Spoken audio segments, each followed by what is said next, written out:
Mani, tubig! Itlog ng pugo kayo riyan, bili na kayo.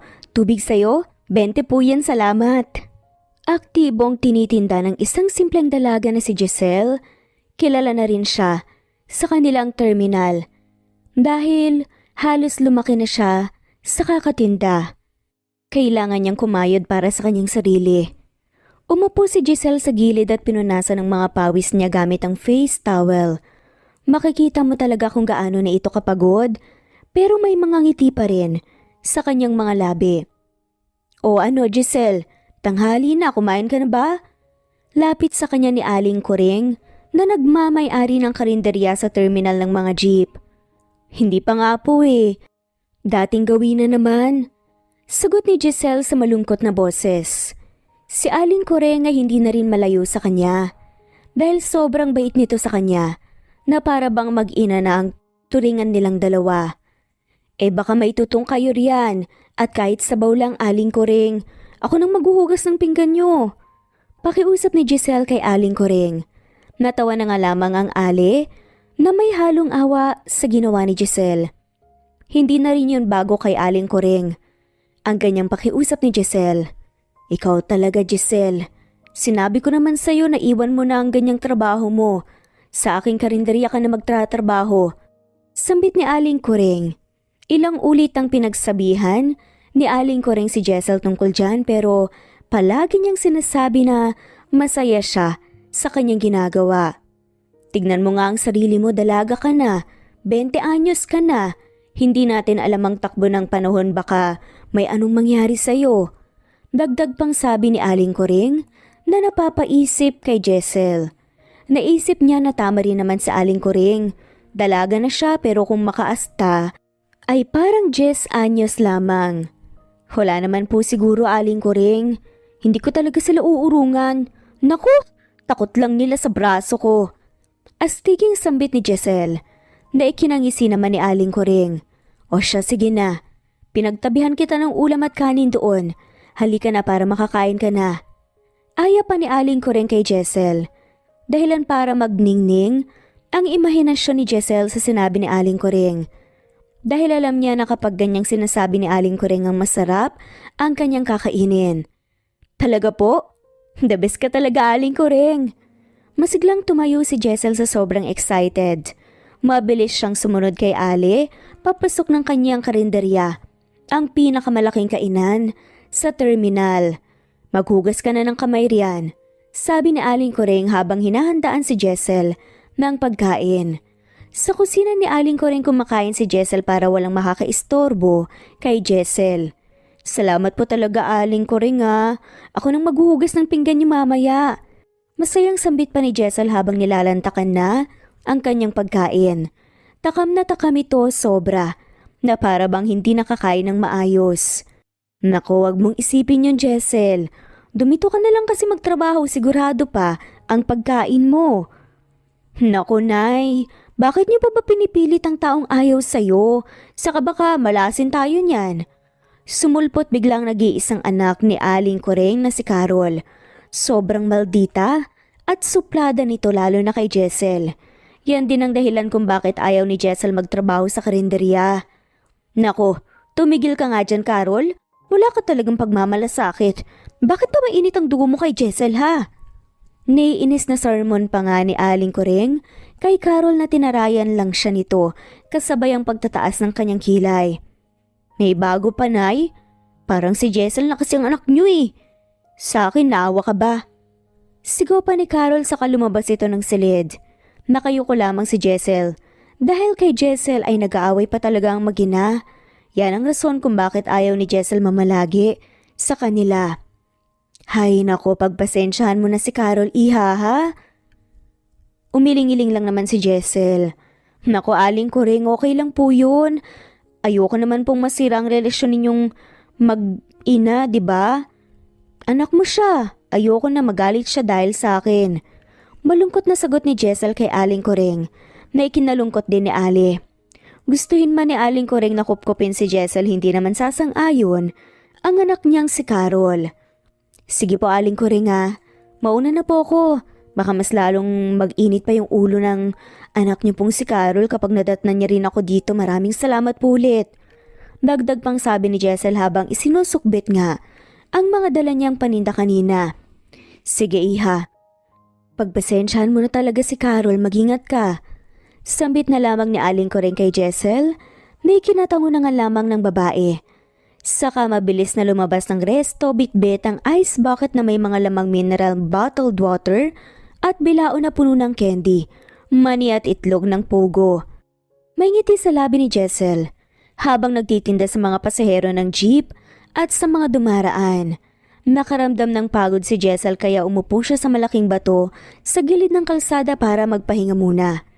Inunat-unat niya ang kanyang mga braso na pagod na habang tagaktak naman ang kanyang mga pawis. Dahan-dahang pinunasan ni Jessel ang kanyang mga pawis gamit ang puting face towel. Nang makabawi na ng malakas si Jessel ay tumayo naman ito kaagad para magsimula na naman sa pagtitinda.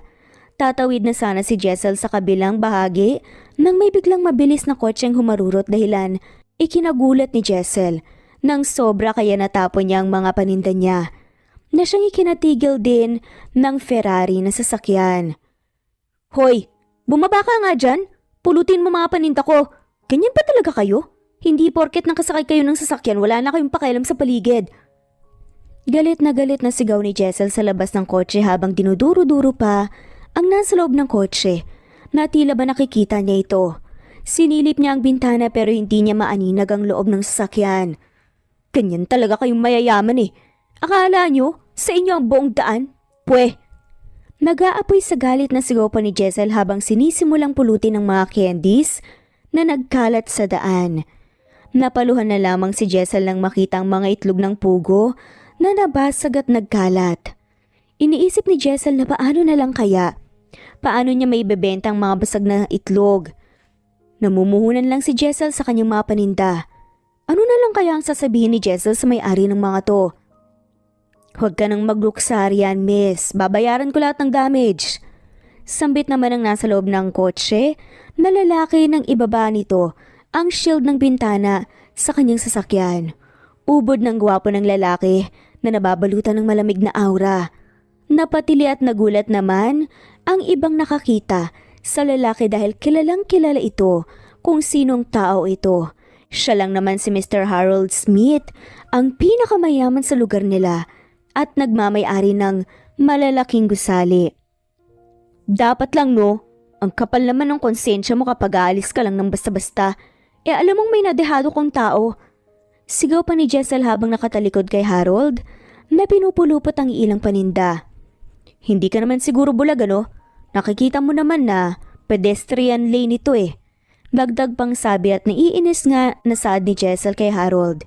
Nagulat ito nang makita kung sino ang salarin, pero wala siyang pakialam. Natoob naman si Harold nang masilayan niya ang nakakaibang karisma ni Jessel sa kanyang pagmumuka. Kahit nakaayos lang ito ng simpleng damit, may mga iilang bahid na rumi sa mukha ni Jessel. Litaw na litaw pa rin ang kagandahan niya na hindi nababagay sa ganoong klase ng trabaho. Bayad bilis! Nag-traffic na dito oh. Nagtitiimbagang nasambit pa ni Jessel sabay lahad ng palad nito malapit sa sasakyan ni Harold. Napabalik naman sa wisyo si Harold na agad kumuha ng 10,000 sa wallet niya at ibinigay kay Jessel. Hoy, ang laking pera ito ah. Hindi natapos ni Jessel ang kanyang pagrereklamo nang mabilis pinaharurot ni Harold ang kanyang sasakyan papalayo. Napaismid na lamang si Jessel. Hindi maiwasang mapaisip ni Harold kay Jessel. Unang beses na may babaeng naglakas ng loob na pagsalitaan at pagbumangaan nga ng ganoon. At tunang babae na hindi nasindak at naapektuhan sa presensya niya. Nakaramdam ng pagkamangha si Harold kay Jessel. Nang makabalik si Jessel sa mga paninda tuwing 8:00 ng gabi ay umuwi na kaagad ito sa kanyang barong-barong na tinutuluyan. Nag-iisa na lang si Jessel sa kanyang buhay. Naulila na ito sa murang edad. Masayang naghahanda si Jessel ng kanyang hapunan at malaking pera ang naibigay sa kanya ni Harold kaya nakabili si Jessel ng masarap na lutong pagkain. Siguro blessings na sa akin yun. Blessings in disguise, kumbaga. Salamat Panginoon, magagamit ko ang perang ito sa panimulang negosyo ko. Naluha-luha pa nga, nasambit ni Jessel sa kawalan. Naisip ni Jessel na gamitin ang pera para makarenta ng pwesto sa palengke, magtitinda ito ng mga gulay. Matagal na ni Jessel na pinapangarap magtinda sa palengke. Kinaumagahan ginawa ni Jessel ang kaniyang plano. Maaga siyang nagising para pumunta sa palengke at mabuti na lamang ay naswertehan si Jessel.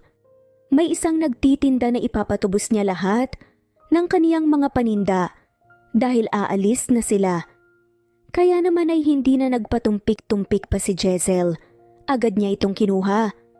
Maliban sa nakatipid si Jessel, may nagde-deliver na rin ng mga supplies sa pwestong tinubos niya at ang renta ng pwesto ay 500 ang linggo. Kaya lubos na nagpapasalamat si Jessel sa Panginoon. Mula ng araw na nabili ni Jessel ang pwesto, ay mas naging okay ang buhay ni Jessel. Mas malaki na ang kanyang naiipon araw-araw. Sobrang saya ni Jessel dahil hindi siya nagkakamaling pinapangarap niya ang pagtitinda ng mga gulay sa palengke. Mabilis ding nakilala at naging kaibigan ni Jessel ang kaniyang mga kasamang tindera. Isang araw, habang inaayos ni Jessel ang kaniyang mga gulay, naagaw ang mga pansin ng kaniyang mga kapwa tindera sa mga naririnding tilian. Sumisipol at sobrang ingay na nagkukumpulan sa loob ng palengke. Nagtataka naman si Jessel kung ano ang nangyayari pero hindi niya na lang yon pinansin. Busy na busy si Jessel sa pag-spray ng fresh water sa kaniyang mga gulay upang hindi mawala ang presko ng gulay. Narindi si Jessel dahil mas lalong palakas ng palakas ang pagsisigawan. Napakunot-no si Jessel na humarap sa maingay na direksyon. Laking pagtataka ni Jessel na ang lalaking dahilan kung bakit nabili niya ang pwesto ngayon ay naririto. Nakatingin ito ng diretsyo sa kanya na ipinagtataka ni Jessel ng sobra. Iniisip ni Jessel na baka kukunin ulit ang perang ibinigay nito sa kanya. Dito lang pala kita makikita ulit, Miss Bungangera. Sambit ni Harold na nagpapainit sa tenga ni Jessel. Kunot noong tinignan ng babae si Harold na may halong inis dahil sa pagtawag sa kanya ng Bungangera. At bakit mo naman ako hinahanap, Aber? Nakulangan ka ba sa pagbubunga nga ako sa'yo? Mataray na wika na lamang ni Jessel kay Harold na hindi natitinag. Napangisi na lamang si Harold kay Jessel. Napahiyaw naman ang mga taong nakapaligid sa kanila na parabang kinikilig sa kanilang dalawang eksena at may nagbubulungan din habang nilalait si Jessel ng ibang nakakita sa eksena. Kaya nga I want to know you more. Mahinang sambit ni Harold na hindi narinig ni Jessel. May sinasabi ka ba? Inis na sabi ni Jessel habang winawagayway ang isang stick para iwas pagdapo ng mga langaw sa kanyang mga paninda. Nandito kami para ibigay ang mga to. Mahinahong sambit ni Harold. Lumapit ang kanang kamay ni Harold na si Tanner kay Jessel at tinabutan ng isang malaking bouquet ng puting rosas. Isang malaking box ng tsokolate at isang teddy bear na kulay ube. Nagtataka naman si Jessel sa inaasal ni Harold. Imbes na makaramdam ng kilig ito, gaya ng ibang babae kapag binibigyan ng ganong bagay lalo na kapag kagaya ni Harold ang magbibigay, ngunit si Jessel nakaramdam ng pagkapahiya. Para sa nung mga yan? Kung paraan ito ng paghingi nyo, nang paumanhin sa nangyari, huwag kayong magalala. Okay na yon. Nagtatakang sambit naman ni Jessel. Hindi. Sa tingin mo bakit bibigyan ng isang lalaki ang babae ng bulaklak? Tanong ni Harold kay Jessel. Naghahalo na naman ang emosyon ng mga nanunood sa kanila. Ang iba kinikilig, ang iba naman nandidiri sa kanilang nakikita na ikinainis ni Jessel lalo. Wala akong oras sa mga ganyan. Walang pakialam na sagot ni Jessel at ipinagpatuloy ang kanyang ginagawa.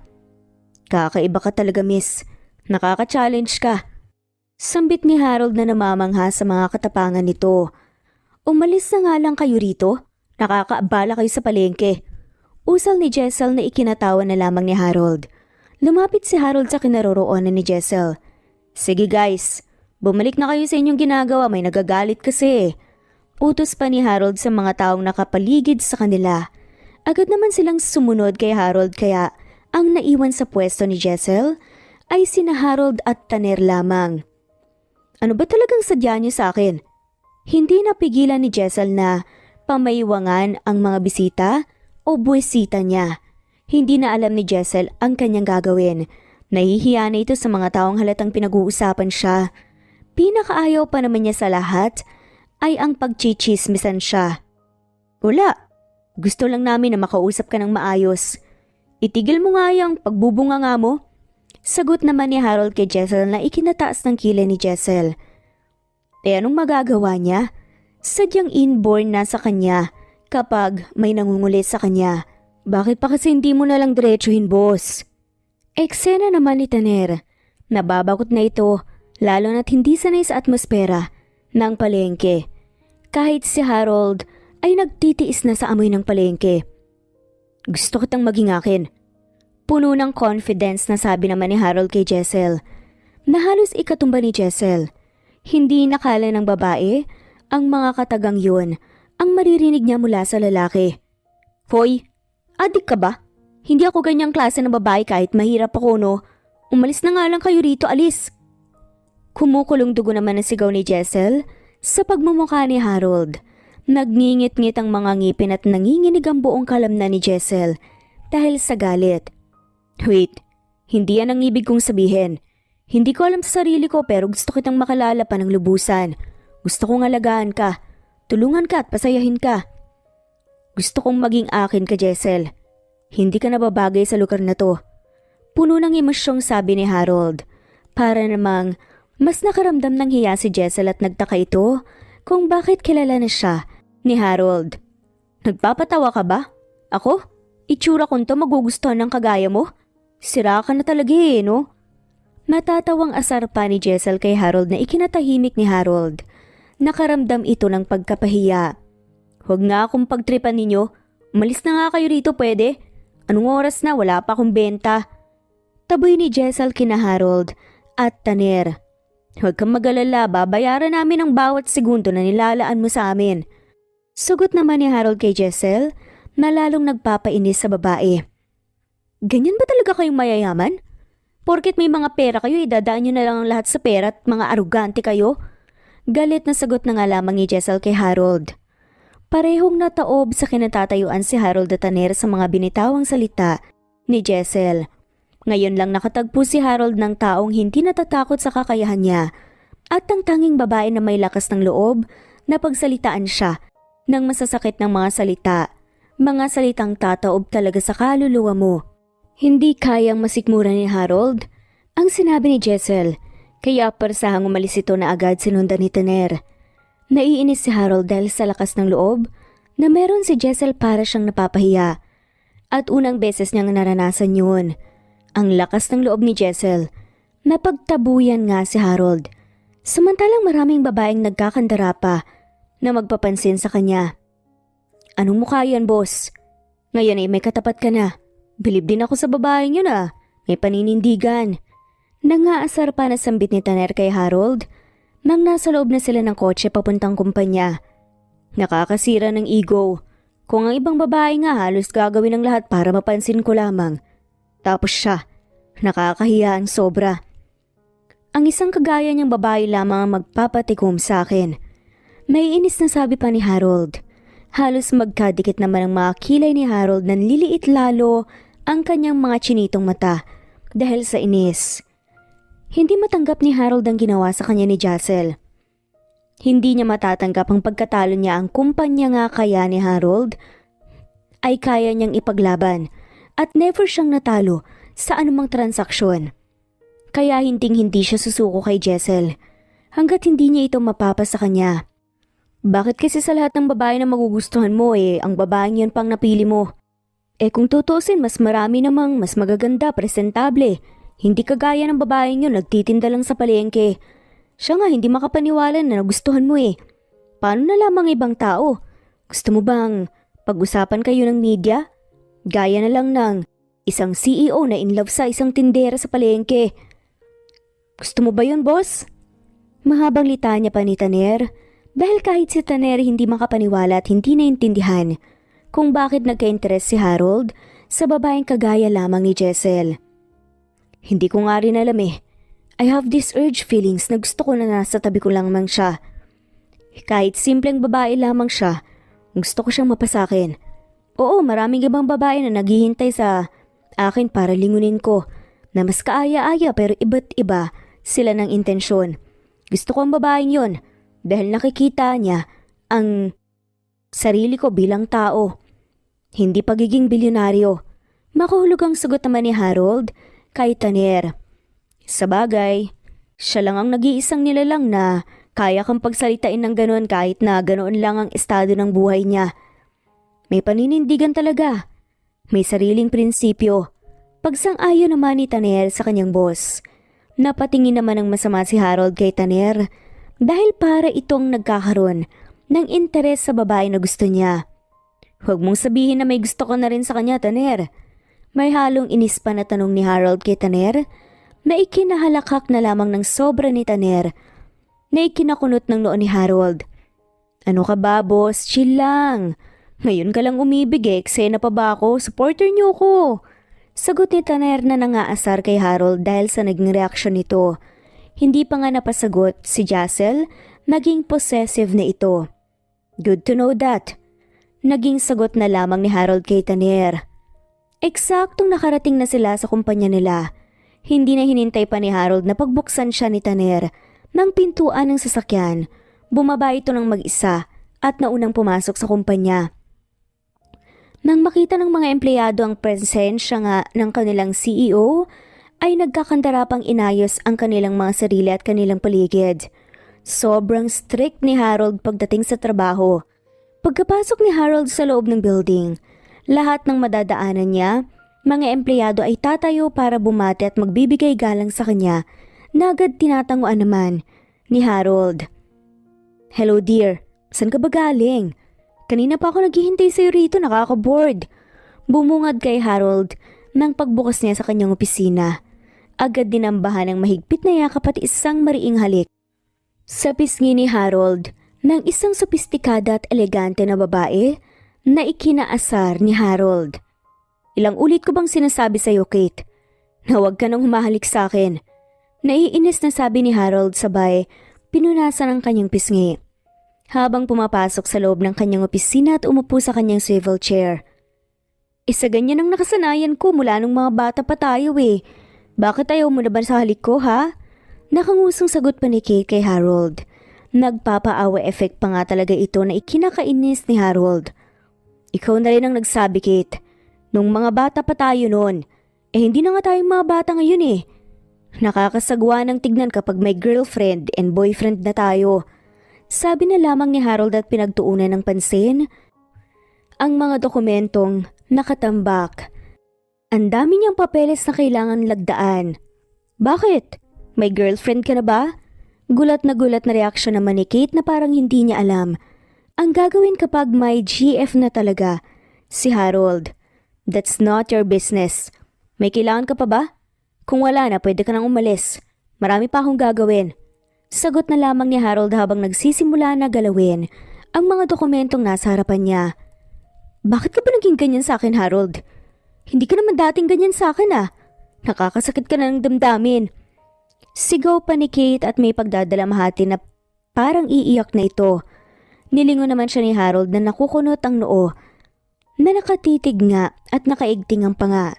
Senyales na galit na ito at ayaw ni Harold na may disturbo kapag nagtatrabaho siya. Kaya nga ako pumunta rito kasi sabi ng mommy mo, mag-quality time daw tayo bago tayo kasal. Sabi pa nga ni Kate na ikinahilamos na lamang ni Harold sa kanyang sariling palad sa mukha dahil sa frustration.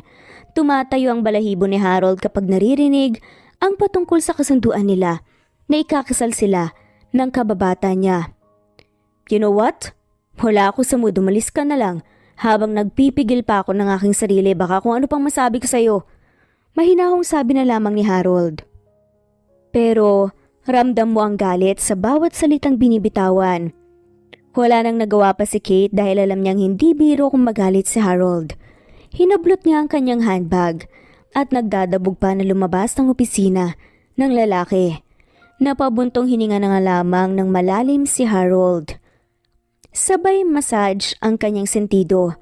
Nang manumbalik na ang kanyang mood, ay saka naman nagpatuloy ito sa kanyang trabaho. Sa kalagitnaan ng kanyang pagtatrabaho, sumagi sa isip niya ang pikuning mukha ni Jessel na ikinangisi niya ng sobra. Parang sobra pa ito sa gayuma ah. Hindi kita susukuan.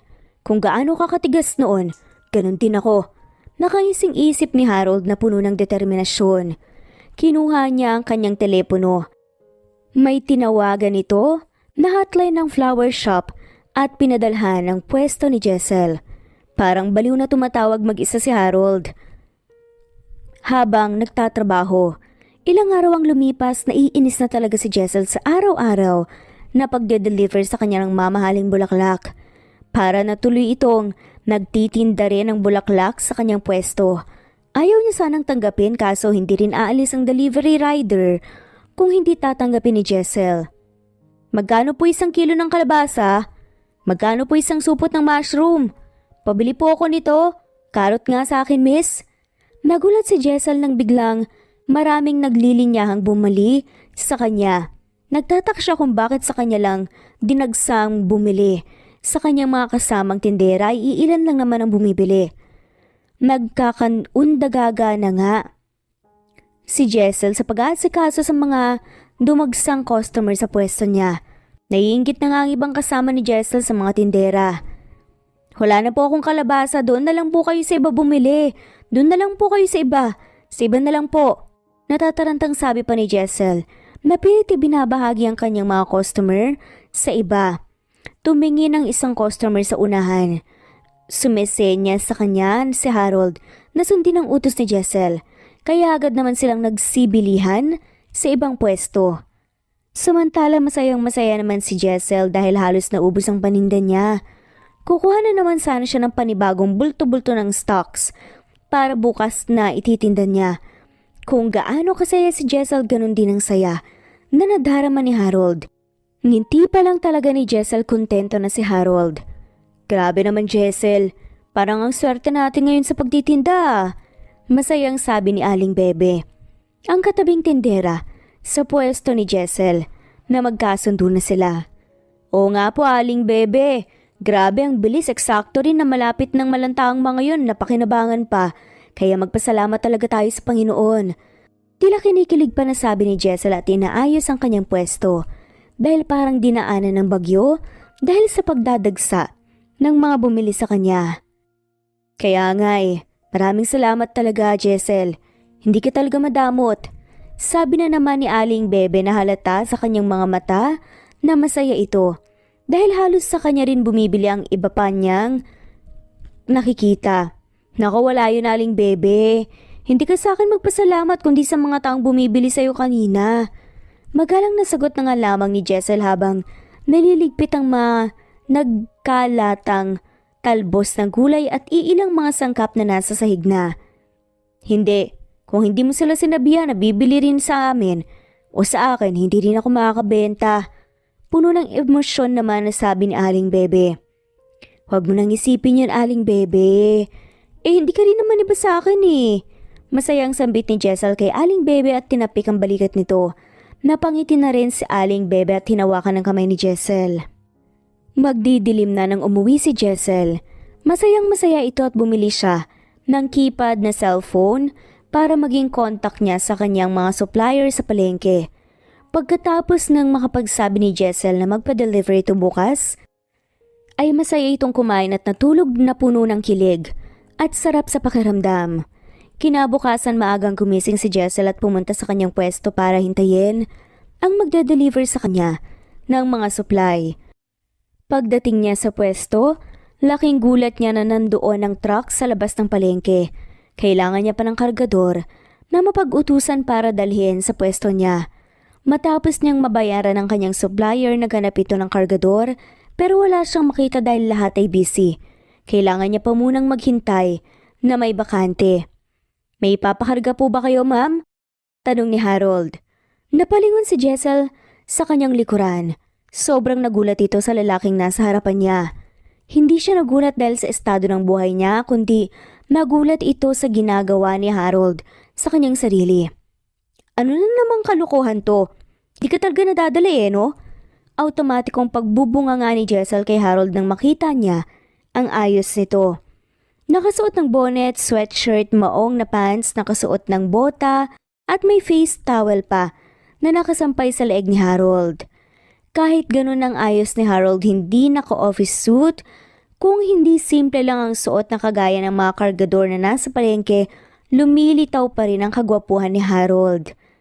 Dahil sa suot nitong itim na sweatshirt, lalong bumakat kung gaano kalaki ang katawan ni Harold mula sa malalaking biceps niya. Bakit ba? Ito na ang bagong trabaho ko ngayon, ang pagiging kargador sa palengke. Seryosong sagot naman ni Harold na tinawanan lamang ni Jessel. Seryoso ka? Sa estado mo mas pipiliin mong maging kargador? Bakit na bankrupt ba ang kumpanya nyo? Nangaasar pa at nagtatakang wika ni Jessel. Kahit sino namang nakakakilala sa CEO na si Harold na biglang nag-aanyong kargador, mapapahalakhak ka talaga. Bakit? Hindi naman din masamang susubok sa ibang trabaho At para malaman mo, may certificate of registration ako, kaya totoong kargador na ako ngayon. Sagot naman ni Harold sabay patingin ng kanyang registration ID. Sabi mo yan Sige, pakikargar nga yung malalaking sakong dyan. Papuntang pwesto ko, pakibilisan na rin dahil tirik na tirik ang araw. Utos nga ni Jessel kay Harold na ikinangisi na lamang niya. Parang nanlumo si Harold nang makita niya ang 5 malalaking sakong nakakargahin niya. Napalunokon ng sariling laway si Harold nang maisip niya kung gaano pa kalayo ang pwesto ni Jessel. Bakit hindi mo kaya? Atras ka na ba? Pangasar pa ni Jessel sa kanya sabay halakhak ng mahina. Ano nga atras? Lahat kakayanin ko. Para sa iyo, Jessel. Determinadong sagot pa ni Harold at nagsimulang kargahin ng isang sako at tinahak ang daan papunta sa pwesto ni Jessel. Naiwan ng nakatunganga si Jessel na hindi na nga niya maproseso nang maayos ang sinabi ng lalaki. Napatapik-tapik pa niya ang kanyang pisngi dahil parang namumula ito. Anong sabi niya? Para raw sa akin? Huwag mong sabihin na seryoso talaga siya sa mga sinasabi niya. Mistulang usap ni Jessel sa kanyang sarili. Naguguluhan. Ayan ka na naman, Jessel, umayos ka nga dyan, deadmahin mo na lang. Dagdag pa ng isang sabi ni Jessel na kanyang sarili. Inayos ni Jessel ang kanyang sarili bago sumunod sa gwapong kargador. Abatang pogi naman ang kargador mo, Jessel. Bungad pa nga ni Aling Bebe kay Jessel nang makarating ito sa kanyang pwesto na kiniismid na lamang ni Jessel. Naku, Aling Bebe, hindi kargador ko lang yan no, kargador nating lahat. Sagot ni Jessel kay Aling Bebe at sinimula ng iayos ang mga paninda niya. Hindi ba't si Harold Smith yun, Jessel? Ang pinakamayaman sa lugar natin, mukhang determinado sa oo mo Bulong pa ni Aling Bebe kay Jessel. Sabay kiliti pa sa tagiliran ni Jessel. Naku, Aling Bebe, bakit naman gagawin niya yan? Para sa isang babae lamang. Bababa sila sa kanilang estado? Uy, sa pelikula ko lang yan nakikita. Hindi naniniwalang sagot ni Jessel. Ginagawa na nga niya, Jessel, ibig sabihin hindi lang sa pelikula. Nangyayari talaga yun. Nangyayari sa totoong buhay at sa mismong buhay mo pa. Kinikilig na sabi ni Aling Bebe. Sabay kinindatan pa si Jessel na ikinakamat na lamang ng ulo ng babae. Siguro, trip niya lang yun. Huwag agad mong papaniwala riyan, sabi na lamang ni Jessel. Nagsitikuman naman sila ng bibig ng matanaw nila si Harold. Napapalapit sa kanila, pasan-pasan ang ikahuling sako. Namumula ng sobra ang buong mukha ni Harold, sobrang lalaki na nga ng pawis niya. Sa halatang nahihirapan ni ito pero automatikong ngumiti nang nasa harapan na si Harold ni na Jessel at Aling Bebe. Ngumiti na lamang ng pilit si Aling Bebe dahil kitang-kita nila kung paano magbago ang facial expressions kanina. Uminom ka muna. Sabi ni Jessel at binigyan si Harold ng isang bottled mineral water na ikinangiti ni Harold. Salamat. May caring attitude ka rin pala ah. Sagot ni Harold kay Jessel sabay binuksan ng tubig at ininom. Kasabay ng paglunok niya ng tubig ay ang pagtagaktak ng kanyang pawis. Heto, bayad ko sa'yo, salamat. Mahinahong sabi ni Jessel. Sabay abot ng pera kay Harold na agad tinanggihan ni Harold. Sinong nagsabing pera ang bayad sa serbisyo ko sa'yo? Nakangiting sagot na lamang ni Harold na ikinalaki ng mata ni Jessel. Dahil 5 sako yan, 5 kiss dyan. Nangahamon pa na sabi ni Harold sabay turo ng kanyang sariling pisngi. Napangisi na lamang si Aling Bebe sa eksena na agad sinamaan ng tingin ni Jessel. Napatalikod na lamang si Jessel dahil sa hiya. Namumula rin ang buong mukha niya sa hiya. Halos tinitignan na sila ng mga tao. Tumigil ka na nga sa kalokohan mo, mister. Ayos naman ang pagiging kargador mo ah, libre lang. Naasar na sagot ni Jessel kay Harold. Natuwa naman si Harold nang masilayan niya ulit ang pikon ng mukha ni Jessel. Pikon ka naman kaagad. Basta sa'yo, libre. Sambit ni Harold bago tumalikod sa kanila. Naiwan namang nakatunganga si Jessel at parang nagdiwang sa kilig si Aling Bebe sa eksena nilang dalawa. Si Harold bilang kargador na sa palengke, may mga nakatukang ikakarga. Hindi niya ginamit ang estado ng kanyang buhay, nagtrabaho siya ng pantay. Gusto ni Harold na makita ni Jessel na kaya niyang gawin ang lahat para sa babaeng nagpapabaliw sa kanyang puso. Magdidilim na nang pauwi si Jessel at aksidenteng nakita niya si Harold. Nakaupo sa isang bench na iniinda ang sakit sa kanyang braso at balikat. Nakaramdam naman ng awa si Jessel para kay Harold. Alam na alam ng lahat na hindi ito sanay sa mga mabibigat na trabaho kaya natural lamang na naninibago ang kanyang katawan. Ano, kaya pa ba o susuko na? Bakit mo kasi ito ginagawa? Alam mo naman na hindi sanay ang katawan mo sa mga ganitong bagay eh. Pinapahirapan mo lang ang sarili mo. Lapit nga ni Jessel kay Harold at tumabi sa kanyang umupo pero may distansya. Nagulat naman si Harold nang biglang umupo sa tabi niya si Jessel. Agad na mas lumapit si Harold kay Jessel, kaya malapit nga silang dalawa. Alam mo kung bakit ko to ginagawa, Jessel? Gusto ko ta. Gusto kong pumasok sa buhay mo kaya gagawin ko ang lahat, matanggap mo lang ako. Kung ang paghihirap kong ito ang magiging dahilan at daan para ikaw ay mapasakin, handa akong mahirapan para sa'yo. Sinserong sagot naman ni Harold na ikinataob nga ni Jessel. Hindi niya inaasahan na magiging straightforward ang sagot ni Harold sa kanya. Baliw ka na siguro eh. Tignan mo nga ako at ang sarili ko.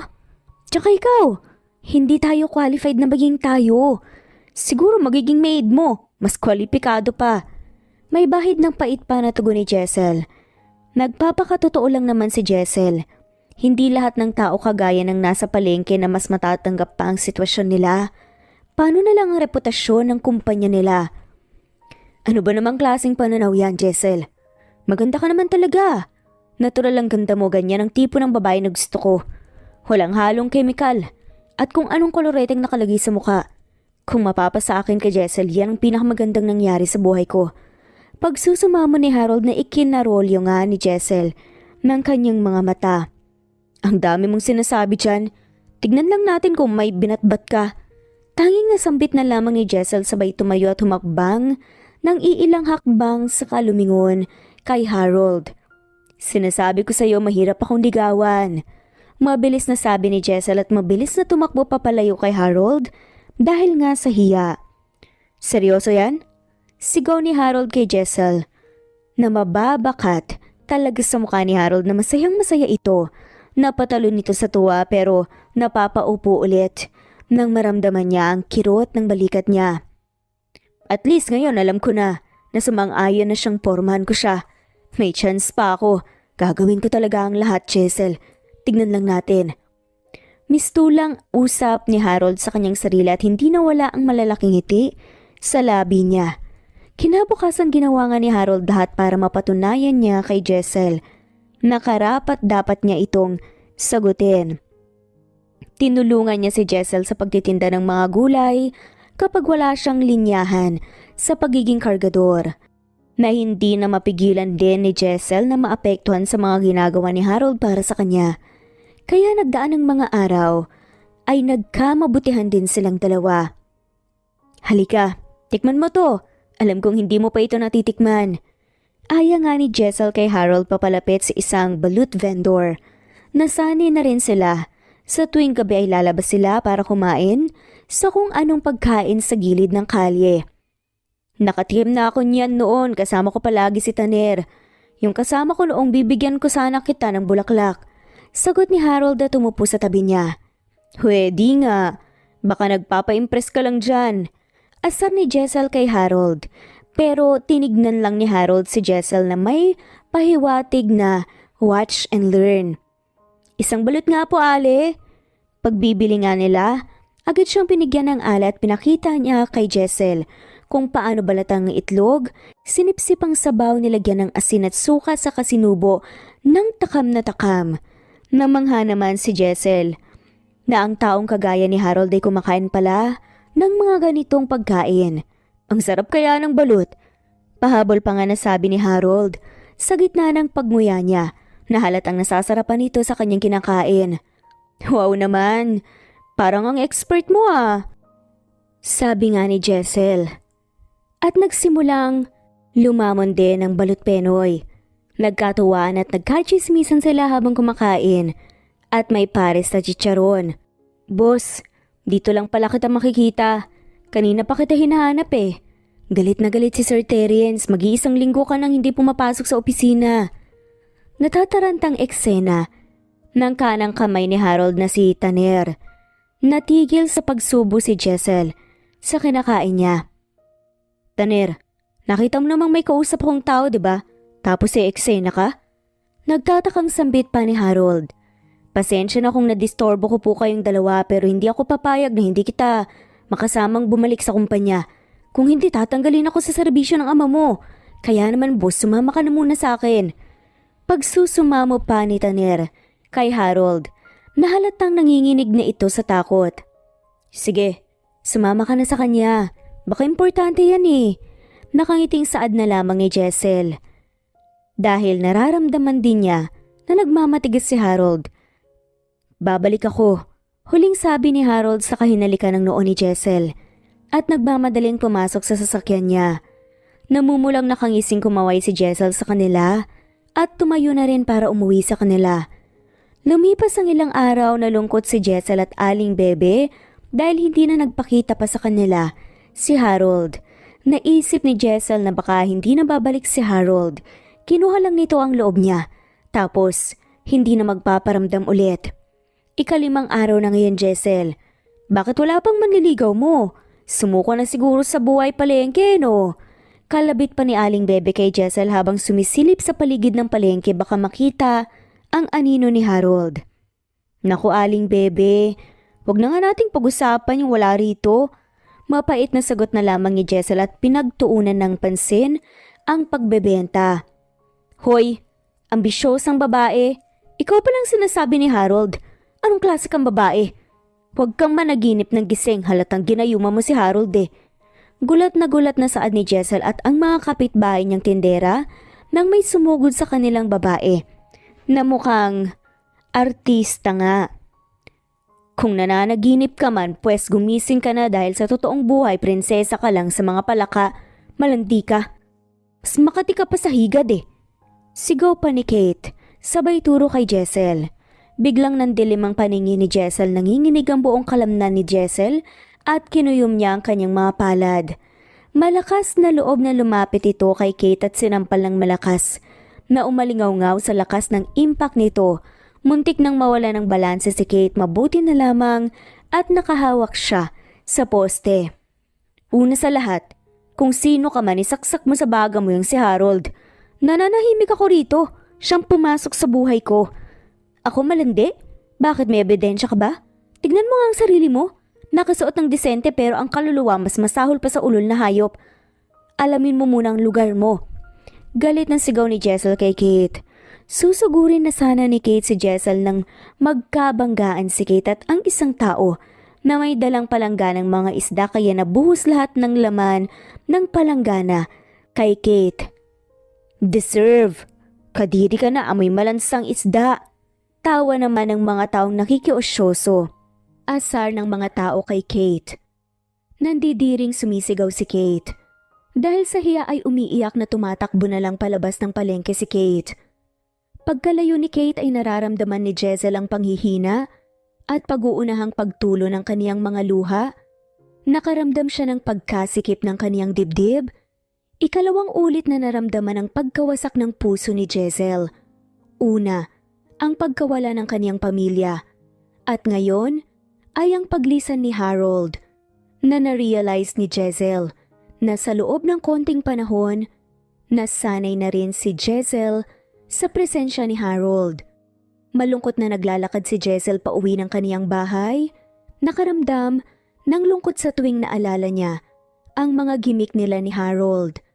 Napapaupo na lang ito at nag-alala kay Harold. Kinabukasan nagtaka si Jezel nang makarating siya sa kaniyang pwesto. Nadatnan niya si Harold na natutulog sa lapag ng palengke kasama ang mga ilang gamit nito. Nakita niya ang mukha ni Harold na may mga pasa at may mga nagsituyo ang mga luha sa pisngi ni Harold.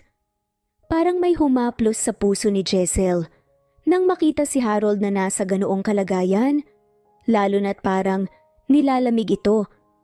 Dahan-dahang hinawakan ni Jezel si Harold sa noo, napaatras ito nang inaapoy ito sa lagnat. Harold, gumising ka. Inaapoy ka ng lagnat. Dadalhin kita sa ospital. Nag-aalalang wika nga ni Jezel. Nalimpungatan naman si Harold. Mabilis siyang umupo at mabilis na niyakap ng mahigpit si Jezel na para bang sabik na sabik ito. Ano bang nangyari sa'yo? Inaapoy ka ng lagnat. Dalhin na kita sa ospital. Sambit ng babae na mistulang naiiyak dahil ramdam na ramdam niyang nanghihina na ng sobra si Harold. Huwag na. Okay na ako kapag nandyan ka. Isa pa wala akong perang pambayad sa bill. Nanginginig pa na sagot kunwari ni Harold na niyayapos pa rin si Jezel ng mahigpit. Anong wala? Sayaman mong yan, hindi mo kaya? Inis na wika na lamang ni Jezel at kumalas sa yakapan. Hindi ako ang CEO, Jezel, bumaba na ako. Mas gugustuhin ko pang maging kargador habang buhay, makasama ka lang. Kesa maging mayaman pero wala kang kalayaan. Lumuluhang sambit pa ni Harold na ikinawasak ng dibdib ni Jezel. Hindi lubos maisip ni Jezel na hahantong sa ganito si Harold. Wala naman silang pakialam sa akin. Sad pa nga nito. Si Daddy walang ibang gustong masunod, kundi ang gusto niya lang. Sawa na ako, Jezel. Sawang-sawa na ako sa pagmamaltrato nila sa akin. Hindi nila ako mahal. Mahal lang nila ang pera at reputasyon ko. Tuluyang umiyak si Harold sa harapan ni Jezel, hindi alam ni Jezel kung ano ang sasabihin. Kaya niyakap na nga lamang niya si Harold at ipinaramdam na nandyan lang siya palagi para sa kanya. Napagdesisyon na ni Jezel na hindi na muna magtitinda sa araw na yon. Umuwi siya sa kanyang maliit na bahay kasama si Harold na may sakit. Inalagaan niya ito at pinainom ng gamot na unang beses naramdaman ni Harold na may nag-aalaga sa kanya, na may pakialam sa kanya, na may taong makakapitan siya. Kaya mas lalong nabighani si Harold kay Jezel at sinabi sa kanyang sarili na hindi niya pagsisisihan na mas pinili niya ang maging kargador habang buhay kasama ang taong mahal niya kesa maging CEO kasama ang mga taong pera lang ang inaatupag. Thank you so much, Jezel. You saved my life. Sabi pa ni Harold kay Jezel habang hinawakan ng kamay ni Jezel at tinignan ng maigi si Jezel habang nakahiga ito sa lumang folding bed. Wala yun. Kahit sino naman gagawin yun eh. Ngayon na okay ka na. Ano yung pinagsasasabi mo kahapon na hindi ikaw ang CEO? Mas pipiliin mo na lang maging ganito ka? Kakayanin mo kaya? Nagtatakang sabi pa ni Jezel at hinigpitan ni Harold ang pagkakahawak niya sa kamay ng babae at bumantong hininga para kumuha ng lakas. Chill ka lang. Basta nandyan ka lang, Jezel, kakayanin ko lahat. Sagot lamang ni Harold na ikinaasar ni Jezel at inalis ang pagkakahawak ni Harold sa kamay niya. Hindi mo. Alam ko anong sinasabi mo. Hindi nakakain ang baliw sa pag-ibig. Hindi biro ang ganitong buhay kung ang nilakihan mo ay marangyang buhay. Mistulang pangaral naman ni Jessel kay Harold habang tumitingin sa kawalan. Nagawa ko ngang maging kargador para sa'yo. Gagawin ko rin ang lahat, Jessel. Bigyan mo lang ako ng pagkakataon. Magiging masipag akong asawa. Seryosong sabi pa ni Harold na ikinataas ng kilay ni Jessel na may kasamang pamumula sa kanyang pisngi. Hoy, anong asawa ka dyan? Hindi ka pa nga sinasagot, asawa na kaagad? Reaksyon ni Jessel na ikinatawa ni Harold. Doon din tayo papunta, misis ko. Malambing na sagot ni Harold sabay kindat pa kay Jessel na tinignan lang siya ng masama. Sabay tumayo pero automatikong napapangiti si Jessel nang nakatalikod dito sa sinabi ni Harold parang may kumiliti sa kaibuturan ng puso niya nang marinig ni Jessel na gusto niyang mapangasawa ito. Bumangon ka na dyan, ihahanda ko ng umagahan natin. Pahabol na sabi ni Jessel. Saka lumabas ng bahay. Ang munting kusina kasi ng bahay niya ay nasa labas, tanging bubong lang at walang dingding. Pero makikita mo ay ang nagbeberdehang mga halaman at tanawin ng mga palay.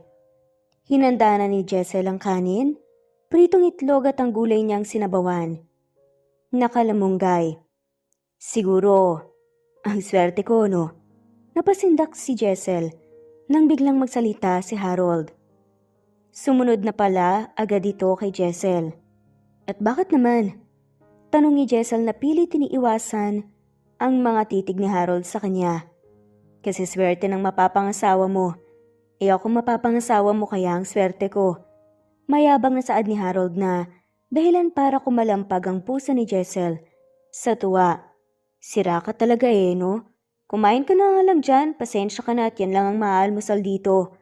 Kibit balikat na nga lamang nasagot pa ni Jessel at tumupo na nga sa kahoy na upuan. Okay lang, basta luto ng aking misis. Hirit naman ni Harold na halos mabuga ni Jessel ang kanyang kinakain. Itigil mo na nga yung kakatawag mo sa akin ng misis. Namumulang saway pa ni Jessel kay Harold na ikinangiting aso lang ni Harold. Bakit? Tinatawag mo akong mister, hindi ba? Kaya misis naman ang itawag ko sa'yo, para bagay tayo. Asar naman ni Harold kay Jessel, na mas lalong ikinapula ni Jessel. Hindi na lang pinansin ni Jessel si Harold, sinamaan niya lang ito ng tingin. Tahimik lamang silang kumakain, habang simpleng sinusulyapan ni Jessel si Harold sa magiging reaksyon niya sa pagkain. Nakita ni Jessel ang pakangiwi nito pero may paninindagan talaga. Nakakayanin ni Harold ang hirap ng buhay.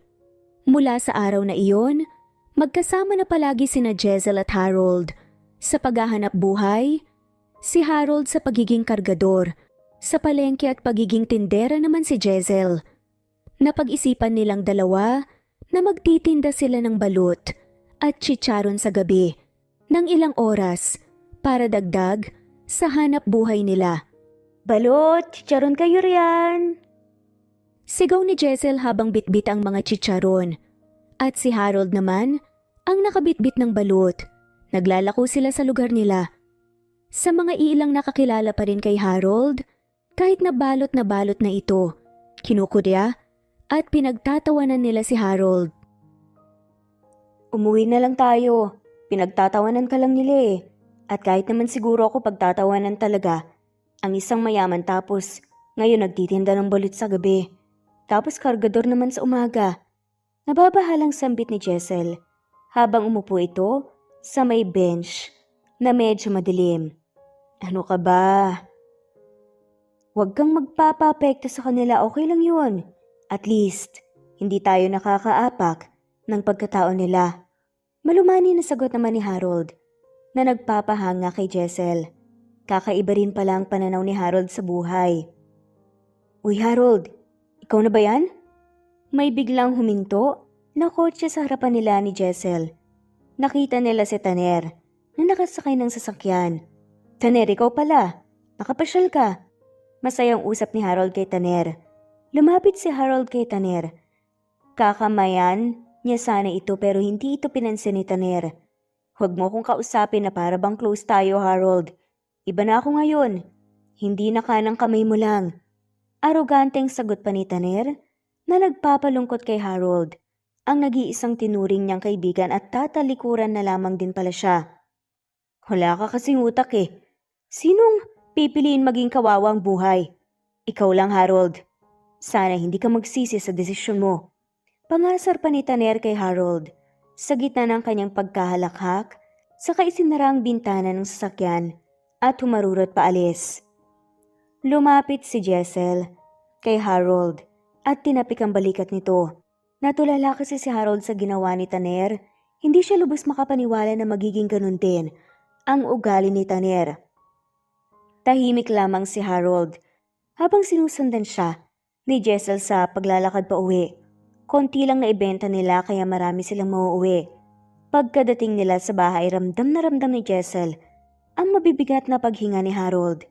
Naiisip ni Jessel na baka nagsisisi na si Harold at uuwi na ito. Ano, natauhan ka na ba? Lapit ni Jessel kay Harold sabay inabutan ng tubig.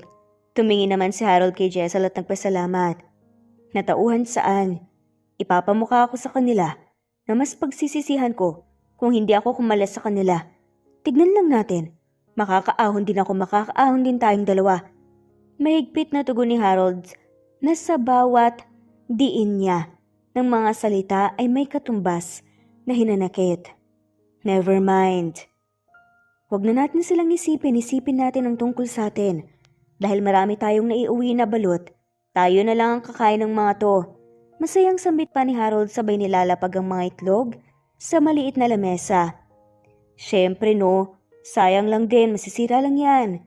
Sagot naman ni Jessel na mas piniling sabayan si Harold at huwag na nga lamang pansinin ang nangyari. Pumasok si Jessel sa loob ng bahay para magpalit ng damit nang bumalik siya sa kusina ay laking gulat niya nang may isang punpon ng pulang rosas sa lamesa. Nakaayos na rin ang mga itlog at chicharon sa lamesa. Hinanap niya si Harold pero hindi niya ito makita. Naghahalong pagkagulat at kilig ang nararamdaman ni Jessel. Unang beses niyang maranasan na may gumawa ito sa kanya na para bang isang date ang setup. Sana ay nagustuhan mo ang simpleng bagay na ginawa ko para sa'yo. Huwag kang mag-alala. Kapag nakabawi na babawi rin sa'yo ng husto. Eksena ni Harold na nakaayos din ng konti. Kinuha ni Harold ang bulaklak sa lamesa at ibinigay kay Jessel na nakaawang ang bibig sa pagkagulat. Bulaklak para sa magandang misis. Sabi pa ni Harold na tinanggap na nga lamang ni Jessel ang bulaklak dahil hindi na niya alam ang ikikilos niya. Mahal to ah, gumastos ka pa talaga? Bawi ni Jessel sa pagkagulat sabay inamoy ang halimuyak ng bulaklak. Siyempre kailangan ng effort yan. Sagot naman ni Harold. Salamat sa bulaklak. Nakangiting sagot ni Jessel na nagpamula kay Harold. Kinikilig ito sa matamis ng ngiti ni Jessel. Wala nga naman basta sa misis ko. Nahutal na sagot ni Harold. Hindi alam ni Jessel kung bakit lumapit siya kay Harold. Tumingkayat at hinalikan ng mabilis ang pisngi nito. Sabay bulong na, sinasagot na kita. At mabilis umupo sa upuan. Nilapag ang bulaklak at nagsimulang buksan ang mga itlog. Nataob naman si Harold sa sinabi ni Jessel. Nang maproseso lahat ay nagtatatalo nito sa saya na parabang sobra pa sa nanalo sa loto. So tayo na? Misis na kita? Natatarantang sabi pa ni Harold na natawa na nga lamang sa reaksyon. Bakit ayaw mo ba? Nakita ko kasi na hindi ka kagaya ng ibang lalaki. Nakita ko rin kung ano ang ginawa mo para mapa-oo ako. Kaya simula sa araw na to tayo na. Namumulang sabi ni Jessel na mas lalong nagpapasaya kay Harold. Hindi napigilan ni Harold na kargahin si Jessel at pinaikot-ikot. Hoy, ano ka ba? Ibaba mo nga ako. Pagpupumiglas ni Jessel na may halong tuwa dahil sobrang satisfied ni Jessel sa naging reaksyon ni Harold. Halatang masayang masaya ito. Sa wakas sa akin ka na rin. Sigaw pa nga ni Harold. Napilit tinatakpa ni Jessel ang bibig nito. Ibinaba ni Harold si Jessel at tinignan ng maigi. Napapikit si Jessel nang lumapit ang mukha ni Harold sa kanya. Sabay hinalikan ng noon niya. Salamat. Pangako ko sa iyo na magiging mabait ako sa mister mo, aking misis. Mahal na mahal kita. Puno ng sinseridad na sambit ni Harold at niyakap ng sobrang higpit si Jessel. Hindi naman mapigilan ni Jessel ang kiligin sobra. Ramdam na ramdam niya na seryoso at mahal na mahal siya ni Harold. Mula sa araw na yun ay mas nakilala nila Jessel at Harold ang isa't isa. Nalaman nila na marami pala silang parehong mga interes sa buhay. Nalaman ang storya ng bawat isa sa buhay at pareho silang kumakayod para sa kinabukasan nila. Ang bango naman ng misis ko. Panlalambing pa ni Harold kay Jessel habang inaamoy-amoy ang leeg ni Jessel. Tumigil ka nga riyan. Nasa palengke tayo, bawal malalandi dito. Saway ni Jessel sa nobyo habang winawagayway ang pang-alis ng mga langaw. Di mainggit sila. Napagod kasi ako at ang misis ko ang panumbalik sa lakas ko. Hindi napapatinag. Nasambit ni Harold at niyakap niya si Jessel. Ikaw talaga, mahiya naman tayo sa mga gulay niyan. Asar ni Jessel sabay kalas sa kamay ni Harold na nakayapos sa bewang niya. Kumain na muna tayo, anong oras na? Aya ni Harold kay Jessel. Galing si Harold sa pagkakarga ng mga iba't ibang mabibigat na mga bagay. Kaya sa mga nagdaang araw na pamamalagi niya sa palengke ay nasanay na ito sa kanyang panibagong buhay. Mauna ka na lang. Susunod na lang ako. Sagot ni Jessel, sabay entertain sa customer niya. Sabay tayo, misis naman eh. Kumain ka naman ng wasto. Para naman tataba ka. Salita ni Harold sa nobya niya. Tinignan lang ni Jessel si Harold ng masama na nagpapahiwatig na tumigil ka nga dyan. Nang makaalis na ang customer ay lumapit si Jessel kay Harold at sinamaan ito ng tingin. Kinuha ni Jessel ang baunan nilang dalawa at binuksan ng supot na lutong ulam na binili ni Harold at may kapares pang soft drinks. Sige na, kumain na tayo. Aya ni Jessel at tumabi kay Harold. Kumain sila ng matiwasay at may mga matang nakatingin sa kanila. May ilang mga taong dumadaan at pagtitinginan silang dalawa. Say utos pa ni Harold kay Jessel dahil susubuan niya ito ng adobong atay ng manok, pero hindi siya pinansin ni Jessel. Nainis naman si Harold at may naisip na kalokohan. Kinagat ni Harold ang dulo ng atay ng manok at walang ano-anong hinila ang batok ni Jessel at siniil ng halik. Sabay ipinasa ang ulam sa bibig ni Harold papunta sa bibig ni Jessel. Gulat na gulat si Jessel pero walang ibang magagawa kundi ang nguyain at kainin na lamang ang ulam na namumula ang kanyang pisngi. Dahil nga sa kalokohang ginagawa ng nobyo niya. Ano, masarap ba? Pangasar pa ni Harold pero tanging kurot lamang ang sagot ni Jessel. Nalabis na tinawanan lang ni Harold. Makikita mo talaga na masayang masaya silang dalawa at kontento na sa isa't isa. Uy, kayong dalawa dyan sobrang tamis nyo na. Nilalanggam na ako rito. Eksena ni Aling Bebe na nagpapamula kay Jessel dahil alam ni Jessel, nakitang-kita ni Aling Bebe ang kanilang harutan. Hayaan nyo na lang yan sila, Aling Bebe. Nakakakilig nga silang dalawa eh. Tila kinikilig na sabi naman ng isang tindera na katabi ni Aling Bebe. Napaaray na nga lamang si Harold bilang daing dahil hindi inaasahan ang pagkurot ni Jessel sa tagiliran niya. Ikaw kasi, kakain na nga lang ang landi mo pa. Inis na wika ni Jessel na ikinakunot ng noon ni Harold. At least sa misis ko lang ako lumalandi. Hindi paglalandi ito, sadyang proud lang talaga ako na ikaw ang misis ko. Kaya kong ipagsigawan sa buong mundo na ikaw ang babaeng mahal ko. Seryosang saad ni Harold at sinubuan naman si Jessel. At dahil tila nawawala sa sarili si Jessel, sa sinabi ni Harold na subo niya, ang ibinigay ni Harold na at nakarinig sila ng pagtili at kilig mula sa mga kasamahan nila. Ito talagang misis kong to. Pakakasalan ko to. At kayong lahat na nandito, invited kayo. Proud na sigaw pa ni Harold na ikinatili naman ang mga kasamahan nilang nagtitinda. Sumiksik si Jessel sa balikat ni Harold dahil may halong hiya at kilig. Asahan namin yan, Harold Sana kayo na talaga forever. Supporter nyo kami. Kaya nga, sigaw pa nga ng mga tindera na kasama nila. Suporta ng mga kasamahan nila na labis na ikinatuwa ni Harold at Jezzel. Kakaiba man ang kanilang istorya. Marami naman ding sumuporta at tinanggap sila. Nagsumikap lalo si Jezzel at Harold. Nagkaroon sila ng mga pangarap sa buhay. Mas marami na ang bumibili kay Jezzel at malaki-laki na rin ang nagiging kita ni Harold sa pagkakargador. Nag-ipon silang dalawa hanggat natupad ang pangarap nila. Ang pangarap nilang makabili ng malaking lote para maging taniman. Gusto nilang sila na naman ang magiging supplier ng mga gulay sa palengke. Unti-unti na ring guminhawa ang buhay nila. Hindi talaga ako makapaniwala, Mrs., na unti-unti na tayong umaahon, sabi ni Harold habang nakayakap sa baywang ni Jezzel.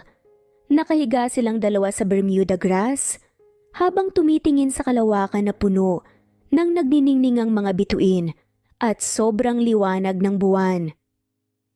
Oo nga eh. Salamat talaga at dumating ka sa buhay ko. Ikaw ang dahilan ng lahat ng to. Naluluhang sagot pa nga ni Jezzel kay Harold. Ano ba yan? Hindi to dahil sa akin. Kung hindi dahil sa ating dalawa, dahil ito sa pagsusumikap nating dalawa. Ako nga ang magpapasalamat talaga dahil binigyan ako ni Lord ng kagaya mo. Hindi lang maganda at sexy, ubod pa ng bait, sobrang maalaga, mahal ako at higit sa lahat. Babaeng nagpaparealize sa akin na paghirapan ang lahat ng bagay na gusto mo. Emosyonal na sagot pa ni Harold habang hinimas-himas ang pisngi ni Jezzel. Hinawakan naman ni Jezzel ang kamay ni Harold at ngumiti. Ang swerte ko na ikaw ang kasama ko. Lumuluhang sambit ni Jezzel na puno ng emosyon. Nalabis talaga ang kaniyang pasasalamat. Kinabig ni Harold si Jezzel kaya napapahiga ito sa dibdib niya. Hinalikan ni Harold ang noo ni Jezzel nang mariin. Gumulong si Harold kaya nadaganan niya si Jezzel. Narinig nilang dalawa ang kanilang bawat tibok ng kanilang mga puso. Nagtinginan silang dalawa sa kanilang mga mapupungay na mga mata, pababa, sa kanilang mga mapupulang labi. Napapikit si Jezzel. Nang maramadaman niya ang malambot na labi ni Harold sa labi niya, dinamdam nila ang bawat isang pagmamahal na sinaluhan. Walang ibang magawa si Jezzel kung hindi yakapin ng buong puso si Harold at pinapaubaya kung ano man ang mangyayari sa mga sandaling iyon. Sa bawat araw na nagdaan na magkasama sina Jezzel at Harold ay mas lalong lumalalim ang kanilang pagmamahalan.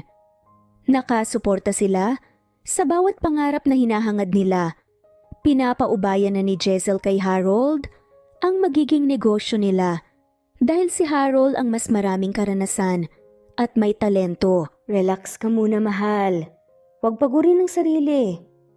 Lapit nga ni Jezzel kay Harold. Natutok na tutok sa mga dokumento para sa magiging customers na pagdadalhan nila ng mga produktong tanim nila. Nakarelax na ako, mahal. Nandyan ka lang, nakakarelax ng sobra. Tugon naman ni Harold kay Jezzel. Mahal naman, kanina pa kasi riyan nakatutok, pahinga ka muna. Saad ni Jezzel at minamasahe ang balikat ni Harold. Salamat, mahal ko. Lingon ni Harold kay Jezzel sabay hila ni Harold. Pagkandong sa kanya. Hindi talaga ako nagkakamali na ikaw ang pinili ko, mahal. Malambing na sabi naman ni Harold at sumisiksik sa leeg ni Jezzel para mamahinga. Asus, palagi ka lang ako naririto para sa'yo. Malambing naman na sagot ni Jezzel at hinalikan ang noo ni Harold. Na pareho silang nakaramdam ng pagmamahal sa bawat isa. Kinabukasan, nakipagbakbakan si Harold sa pag-negotiate ng kanilang produkto sa mga mamimili. Nagustuhan ng isang malaking kumpanya ang pamamaraan ni Harold na intrega itong makipag-partner kay Harold upang makatatag sila ng mas progresong samahan at produkto. Lumipas ang ilang taon, ganap na naging CEO si Harold sa kaniyang sariling kumpanya sa tulong at tiwala ng mga investors niya. Ang kumpanyang galing sa pawis at dugo nilang dalawa ni Harold at Jezzel. Mahal, bakit ka umiiyak dyan? Nag-aalalang tanong pa ni Harold kay Jezzel Nang makita niya itong lumuluhang tinitignan ang bagong tahanan at estado ng kanilang buhay. Hindi lang talaga ako makapaniwala na aangat tayo ng ganito. Parang kailan lang kasi. Kinakasya natin ang ating sarili sa maliit na bahay. Ngayon para na tayong nakatira sa mansyon. Emosyonal na saad ni Jessel. Nilapitan siya ni Harold at niyakap ng mahigpit. Sadyang mabait lang si Panginoon. Kapag tayo ay magsusumikap, ay paroroonan talaga tayo. Sagot ni Harold sabay hinimas-himas ang likuran ni Jessel. Kumalas si Harold sa pagkayakap kay Jessel. Bigla itong lumuhod na nagpapahiyaw kay Jessel. Sa gulat, naluluhang umiti si Harold at may kinuhang pulang maliit na box na may lamang diamanteng sing-sing na kumikislap-kislap pa ang bato nito na nasinaga ng araw. Ngayon na okay na ang lahat. Ikaw na naman ang aatupagin ko. Pwede ba kitang maging misis ko habang buhay? Lumuluhang propose ni Harold kay Jessel. Hindi alam ni Jessel kung ano ang gagawin niya maliban sa pag-agos ng kanyang mga luha. Oo naman, willing na willing ako. Sigaw ni Jessel na nagbibigay liwanag kay Harold. Mabilis na tumayo si Harold at isinuot ang singsing sa daliri ni Jessel. Sabay karga saka pinaikot-ikot siya nang dahil sa tuwa. Mahal, dahan-dahan, baka mahilo si baby. Mistulang sabi ni Jessel na nagpapataob kay Harold na para bang tumigil ang pagtibok ng kanyang puso. Anong sabi mo, mahal? Natatarantang tanong ni Harold habang tinitignan ng maigi si Jessel. Napangiti naman si Jessel nang nakakaloka. Isusurpresa sana kita kaso akong sinurpresa mo. Oo, mahal. Buntis ako. Magiliw na sagot ni Jessel na nagpapasigaw kay Harold sa saya. So, ito ang pinakamasayang nangyari sa buhay ko. Thanks God. Salamat mahal ko, magiging pamilya na tayo. Masayang sigaw ni Harold sabay inulanan ng halik si Jessel sa kaniyang mukha at hinimas-himas ang tiyan ni Jessel. Masayang masaya silang dalawa sa bagong blessings na natanggap nila. Kinabukasan ay kinasalagad si Jessel at Harold. Pinaghandaan na pala lahat ni Harold ang kanilang kasal. Masayang masaya sila kahit na walang pamilya ni Harold. Ang dumalo selebrasyon nila, dumalo naman si Aling Koreng, Carol, ang mga kaibigan ni Jessel sa terminal ng jeep. At syempre, ang mga tindera sa palengke na kasamahan nila. Hindi man sila sa pamilya sa dugo, pamilya naman sila sa puso. Mula sa araw na iyon, namuhay si Harold at Jessel nang mapayapa at masaya. Kasama ang mga taong naniniwala at may pakialam sa kanila. Kasama ang binubuntis ni Jessel na isang triplets pala. Ang buhay ay parang gulong, minsan nasa baba, minsan ay nasa itaas ka. Kapag nasa ibaba ka, huwag mawalan ng pag-asa, magsusumikap ka sa buhay mo upang maitaas ka. Kung nasa itaas ka na, huwag kalimutan ang mga taong naging kasama mo noong nasa baba ka. At huwag gagamitin ang iyong kakayahan para mang-apak ng kapwa mo. Kung gusto mong may marating ka sa buhay, mangarap ka at magsusumikap. At huwag kalimutang isama ang Panginoon sa bawat pangarap mo. Lahat ng paghihirap mo ay masusuklian din pagdating ng tamang panahon.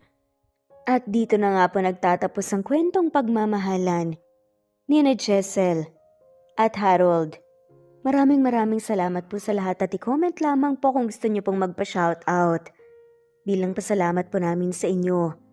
Shoutout po sa mga sumusunod. Daisy Blaza, Mercy Filiantes, Mary Rose, Linda, Marine Gramos, Merlilin, Linley, Miriam Gertags, All About My Dogs, Marisa de los Reyes, Lina Almazan, Bella, of Zambales, Eduardo Policarpio of Toronto, Canada, Eduardo, Lini of Macau, Princess Sita Manzon, Trixien, Liliano Bebe, Hailey Balajay, Vida Dichosa, Diti Bulatete, Rosana Romero, Presbyteros Rose, Nitz Nebria, Janet Lardizabal, Elena Abagon, Annalie Flor, Nitz Nebria, Rama Butch, Evangeline Zamora, Erico Misol, Charlene Cantina, Romana Gorospe, Kinsano Ebas, Jovi Aure, Esteban Andrade, Elvi Candontol, Alexa Ani Gomez, Ellen Fortuno,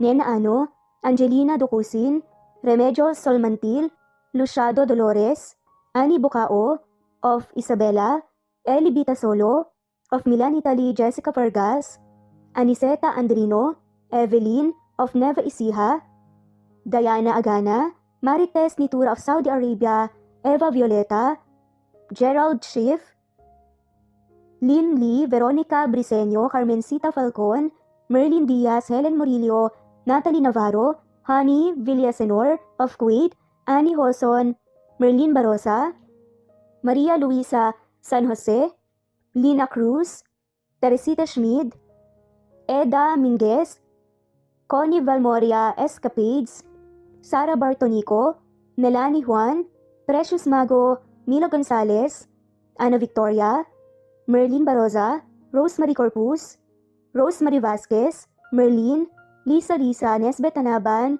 Iler Carub, Flor Cabrera, Jeyo Cadtet, Shane Santiago, Nino Regidor, Elira Ramirez, Mary Rose Carillo Jesusa, Enday Samante, Enday Lebra, Yolanda Tejida, Honey Villasenor, Pesi, Marichan, Ann Mariano, Wilma Guzman, Gabrielio, Liu, Maria Rica Natividad, Nelani Juan, Anita Hernando, Teresita Arevalo, Raquel Magno, Carmencita Falcon, Flordet, Nat Green Fax, Luz Templo Nuevo, Teresita Schmid, Flor Cabrera, Virginia Salazar, Luz Templo Nuevo, Leia, Madeline Tagle, Wilma Villafuerte, Isaac Ablon, Menchita de Belen, Federico, Mercy Edrosolo,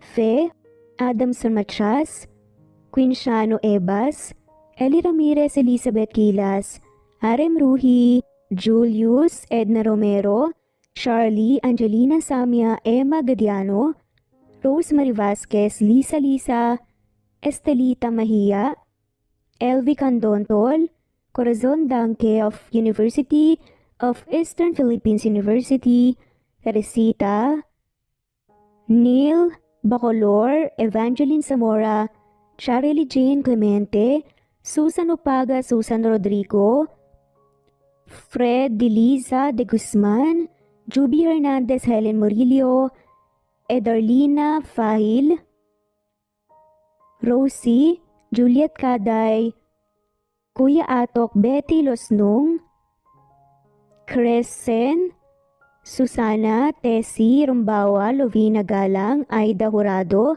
Emily Kinlog, Mirna Hamero, Liz Berito, Gabrielio, Juan Spotify, Imelda Fortes of Columbus City, Larry Malapaya, Dance, Remy's Life Official, Ellie Evangelist Anderson, Choi, Ree, Jasmine Baya, Jerowina Aquino, Emeguba, Marilyn Babula, Shane Villarmino, Beth Sardina, Gabriel, Nino Regidor, Mel Abrogar, Rosemary Vasquez at shoutout na rin po sa lahat ng mga walang sawang sumusubaybay. Maraming salamat po.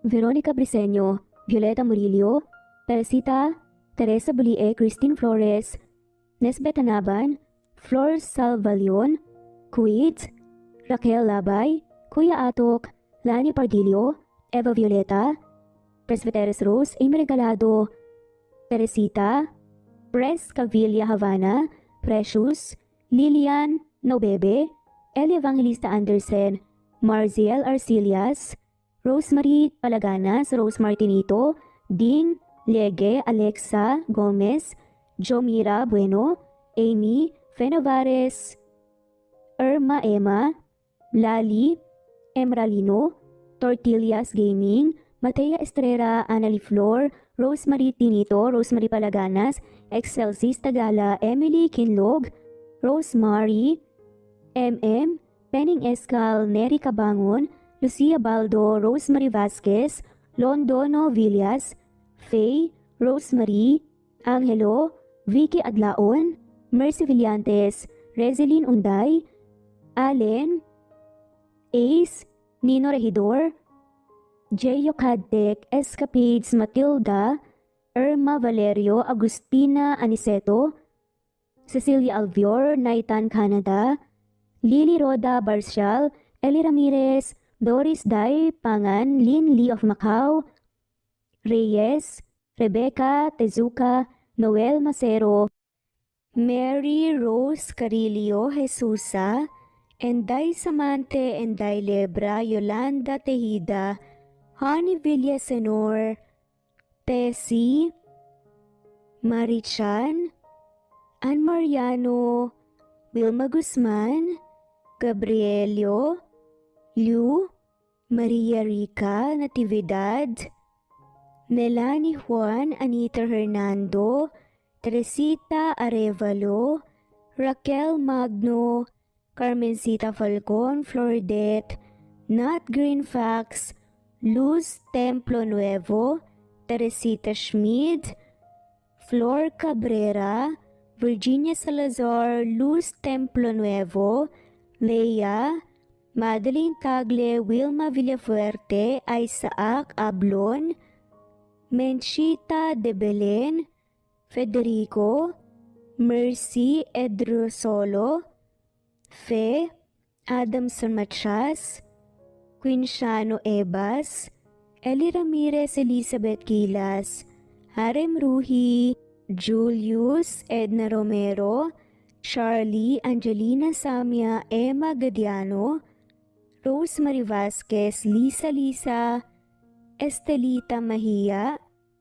Elvi Candontol, Corazon Danke of University of Eastern Philippines University, Teresita, Neil Bacolor, Evangeline Zamora, Charlie Jane Clemente, Susan Upaga, Susan Rodrigo, Fred de Liza de Guzman, Juby Hernandez, Helen Morillo, Edarlina Fahil,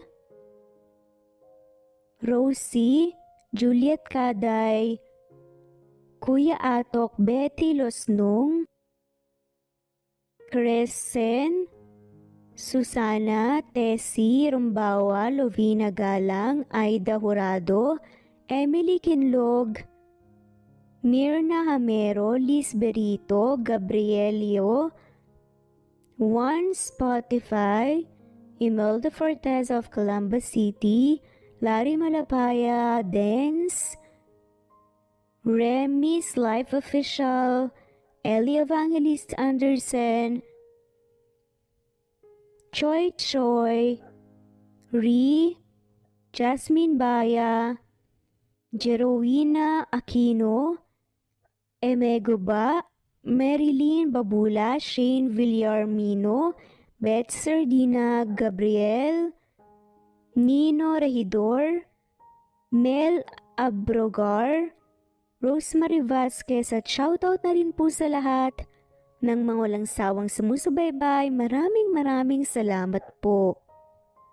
Veronica Briseño, Violeta Murillo, Teresita, Teresa Bulie, Christine Flores, Nesbeth Anaban, Flor Salvalion, Kuwait, Raquel Labay, Kuya Atok, Lani Pardillo, Eva Violeta, Presbyteris Rose, Amy Regalado, Teresita, Pres Cavilla Havana, Precious, Lilian Nobebe, Eli Evangelista Anderson, Marziel Arcilias, Rosemary Palaganas, Rose Martinito, Ding Liege, Alexa Gomez, Jomira Bueno, Amy Fenovares, Irma Emma, Lali Emralino, Tortillas Gaming, Matea Estrera, Annalie Flor, Rosemary Tinito, Rosemary Palaganas,